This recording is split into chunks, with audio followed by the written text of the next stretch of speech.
Welcome to a quick guide on how to install mods into Stardew Valley as simply as possible. This is only for the Steam version, not for any console versions. Any sites or downloads I talk about will have a link in the description. First things first, we're going to back up our saves just in case something somehow goes wrong. To do this, we're going to go into Steam, right-click Stardew Valley in our library, then click Properties. Go to the Local Files tab, click Backup Game Files, and check Stardew Valley. This will back the saves into whatever location you put into the bar. Steam has a backup folder by default. With that done, let's get into it. To run any mod, you're first going to need SMAPI. This will run Stardew Valley after installing any mods you have and will also let you know if something isn't working properly. I highly recommend using Nexus mods. It's the hub for Stardew Valley mods, shows if a mod has been scanned for viruses, and has a built-in way to donate to the mod makers.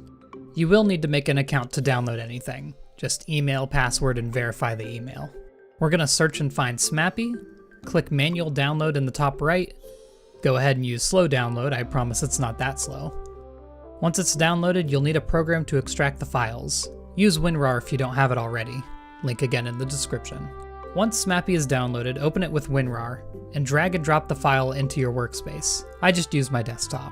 Open up the folder and double click the installer for whatever system you're on. This will open up a dialog box. Since you have Stardew Valley installed on Steam, press 1 and enter. And we're installing, not uninstalling, so again press 1 and enter. It'll install SMAPI and give you a link to copy, specifically with Ctrl-C, right-clicking and copying will not work, and paste into Steam so that when you press play on Steam, it'll open Stardew Valley through SMAPI. This ensures that you can still get Steam achievements while using mods. You'll want to right-click on Stardew Valley in your Steam library, go to Properties, and then paste into the bar at the bottom.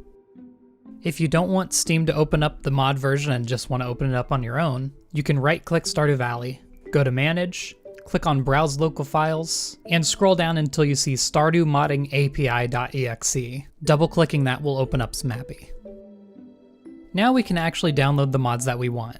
And to use an example, we're going to install the Content Patcher mod. The reason I'm choosing this mod is because if you look into the Requirements tab on Nexus, you'll see hundreds of mods that require Content Patcher to be installed. Anything that replaces any visuals in the game with something else will probably require this. The steps are simple. Manual download, where you'll get a notification for additional files required. Always make sure you install anything here first, otherwise your mod won't work. Click slow download like before. Stardew mods are incredibly small compared to most games, so it should take 5 seconds at most. Open the downloaded file in WinRAR, then you'll want to find your Stardew Valley mod folder. You can easily find it by opening Steam, right-clicking Stardew Valley, open Manage, and click on Browse Local Files. This will open the Stardew Valley folder, and your mod folder should be right there. Drag the file from WinRAR into the mod folder, and that's it. It'll automatically load in once you open Stardew with SMAPI. We'll do one more mod so that we can make sure everything worked. I'll choose this mod that fixes Grandpa's jank bed. Same deal as with Content Patcher, manual download, slow download, and then drag it to the mod folder. Now we'll open up the game to make sure the mod works properly. I'd do this after every download. You don't want to download 50 mods, have the game crash, and then search for the one mod that did it. When SMAPI opens, it'll give you a summary of all the mods being loaded. If anything is missing a required mod, you'll see it in red text. The game loaded up fine, now let's start a new file. And look at that, Grandpa gets some extra support. If you have any questions, feel free to ask me in the comments. And if you're having trouble with a specific mod, look in the posts section on Nexus mods. Usually someone's already asked about the same problem. I'm gonna make another video on some mod suggestions, so check that out to see if you can find something you like. Thank you for watching, and I'll see you in the next one.